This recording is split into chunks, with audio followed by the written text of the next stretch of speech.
Bishalguru Bhakasti Shakhamnago Pelino Wanamashija Mample Kasi Fika Jung Ferang Kring Mobile Shakhamnago Tonoi Shakane Rock Mumbati Rock Chogishi Tongi Matongashu Hurricane Rock Motiongishi Cocktishal Horo Obahana Belay Wanamashinsha Junzalo Kraisak Mample Kasi Fika Chini Mampliwo Cocktishal Chandra Nishimino Tamba Hairombi Jung Ferang Kri Bishalguru Bhakasti Shakhamnago Belino Andra Gundrawo Tongi Matongaika Shakhamnago Painai Shak Tajana Painai Shakhamiro Shakhamnago Andra Gundra Mabai Paitago Mombati Rock Hurricane Rock Simusungi Matongashu Shakhamnago Shabok Kleinai, Shagnai, Dars Kleinai Rock, Lahar Pati Murogo, Shak the Refinerno, Hurricane Musungi, Mombati, Musakito Shakhamni, Shebdui Matong Shivo, Kleinadi, Obahai, Mankli, Obahai Tongor, Asimoni Kitingi, Shakhamian Kuniboro Rock Jolizaki Tamoshaka.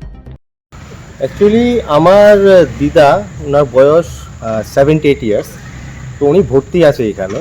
তো আজকে current চলে গেছে, তো যাওয়ার পর আমি এখানে এসেছি আমার দিদাকে দেখার জন্য রাতের বেলা। কিন্তু একটা মহকুমা হাসপাতাল, সেখানে একটা ইমার্জেন্সি পাওয়ার সাপ্লাই নেই, ইভেন ভেতরে পুরো ঘুটঘুটে অন্ধকার। একটা লোকও এখানে ওদের টেক কেয়ার করার জন্য নেই, না তো কোনো অ্যাডমিনিস্ট্রেটিভ অথরিটি আছে, না কোনো ডক্টর, না কোনো নার্স। যে একটা পেশেন্ট আছে সেখানে অনেক বৃদ্ধ মহিলারা আছে, অনেক বাচ্চারা আছে।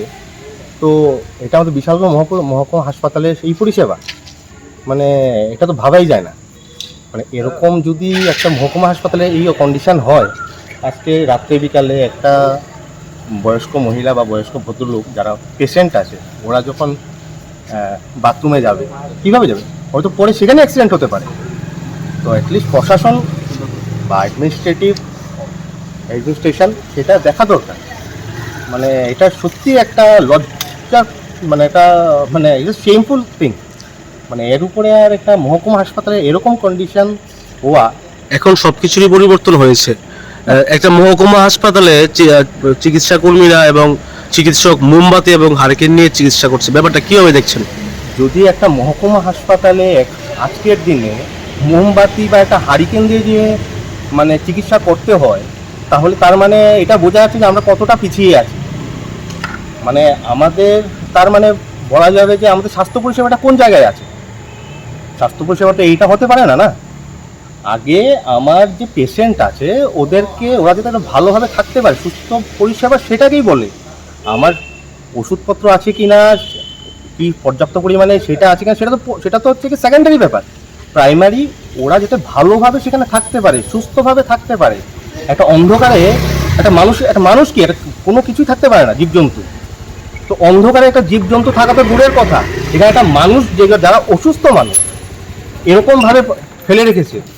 তার সঙ্গে এরকম না যে সেখানে ওরা মোমবাতি দিয়েছে বা একটা ইমার্জেন্সি লাইটের ব্যবস্থা করেছে। আজকে যদি এখানে ওরা কোনো রকমে একটা বাথরুমে যাচ্ছে, তো যদি পড়ে যায়, এটা ড্রাইভার কে নেবে?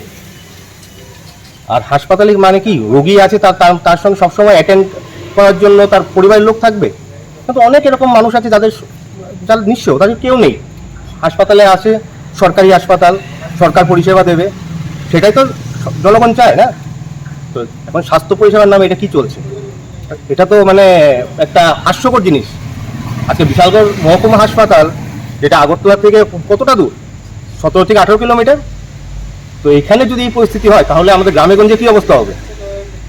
তো সে নিয়ে যদি আমরা ঢাকঢোল পেটাই যে স্বাস্থ্য পরিষেবা অনেক উন্নত হয়েছে, তাহলে এটাই এখন আপনারা দেখতে পাচ্ছেন যে কতটা উন্নত। আর আমি কি বলবো।